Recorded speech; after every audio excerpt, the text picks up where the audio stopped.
Di kawasan wisata Pantai Anyer ada satu problem yang sampai sekarang masih menjadi polemik di sana.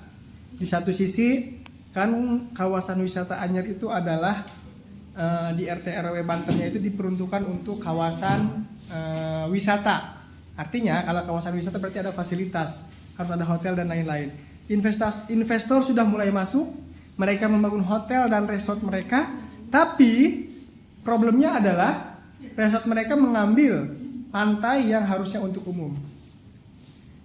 Keuntungannya sebenarnya adalah akan mendatangkan lapangan pekerjaan dan menghasilkan PAD untuk daerahnya. Tapi di sisi lain, biota laut yang ada di sana hancur dan rusak. Nah, inilah problemnya. Kira-kira seperti apa santri Nurul Fikri kelas 12 IPS 2 mereka berdiskusi ataupun berdebat apakah setuju dengan pembangunan wisata yang semakin besar menghasilkan pendapatan semakin besar untuk daerah, atau tidak setuju dengan pembangunan yang berlebihan yang hingga akhirnya menghasilkan kerusakan alam. Mari kita saksikan seperti apa mereka berdiskusi. Are you ready, guys? Kami di sini menegaskan bahwa pembangunan Anyer adalah kebutuhan yang mendesak, bukan pilihan. Pembangunan ini hadir membawa kepastian hukum, infrastruktur yang aman dari bencana, serta jaminan kerja bagi anak-anak muda lokal. Karena itu, kami bangga mendukung mosi ini. Kami bangga untuk adanya dan melanjutkan pembangunan di kawasan wisata Pantai Anyer. Namun apakah kamu bisa menjamin bahwa para nelayan seperti nelayan atau mungkin yang bekerja di sekitar pantai bisa mendapatkan pekerjaan atau jaminan kerja tersebut? Apalagi wisata yang dibangun seperti yang menggunakan infrastruktur seperti hotel, itu kan membutuhkan pekerja seperti sarjana ataupun lainnya. Masyarakat sekitar bisa mendapat pekerjaan tanpa S1, tanpa S2, tanpa S3. Di era sekarang, mereka pasti ingin memiliki staf yang kompeten, tidak hanya orang sekitar yang akhir studinya itu hanya sampai SD.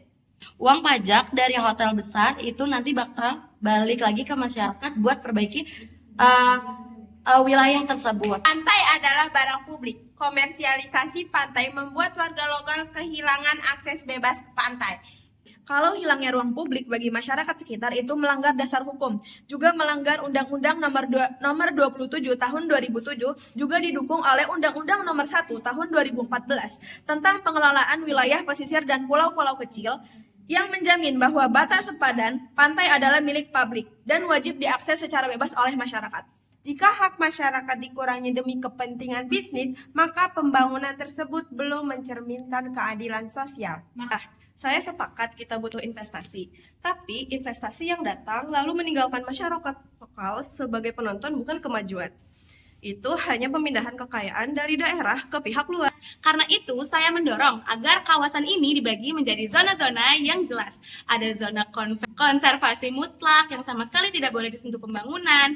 Ada zona wisata terbatas dengan aturan ketat soal limbah dan jarak dari garis pantai. Dan ada zona nelayan yang dilindungi. Wisata dan kelestarian bukan dua hal yang harus saling meniadakan. Justru semakin ke depan, wisatawan mencari tempat yang terjaga alamnya, bukan yang rusak. Pembangunan infrastruktur aja bisa mencemari pantai dan mengurangi kualitas ikan yang kita miliki. Hotel di wilayah pantai bukanlah sekedar membangun bangunan fisik, melainkan investasi jangka panjang untuk menaikkan kelas ekonomi daerah. Kehadiran hotel menjadi jangkar atau ancor yang mengubah potensi alam pasif menjadi zat produktif yang mampu menyerap tenaga kerja lokal, meningkatkan pendapatan hasil daerah atau PAD, serta memicu percepatan pembangunan infrastruktur yang bermanfaat yang akan dirasakan oleh seluruh lapisan masyarakat. Pembangunan yang terencana menjadi benteng pelestarian Anyer dari pencemaran dan juga pariwisata liar. Melalui aturan ketat Pemda, laut tetap bersih karena bisnis wajib memiliki pengolahan limbah atau IPAL sendiri. Investor juga wajib membangun pemecah gelombang penahan abrasi, menyediakan 30-40% lahan untuk ruang terbuka hijau, serta mendanai penanaman mangrove dan restorasi terumbu karang secara berkala. Dan itu semua pastinya akan bergantung pada bagaimana cara pemerintah daerah menetapkan sebuah kebijakan. Selain itu juga kontribusi dari para warga itu penting, dan bagaimana cara DPR untuk mengawasi bagaimana kebijakan kami akan dilaksanakan. Solusi tengahnya adalah kawasan ini dibagi menjadi zona konversi mutlak yang tidak boleh disentuh sama sekali, dan zona wisata terbatas dengan aturan ketat soal limbah dan jarak bangunan dari garis pantai. Dengan begitu, investor tetap bisa membangun dan biota laut yang jadi identitas Anyer ini tetap punya rumah yang dilindungi.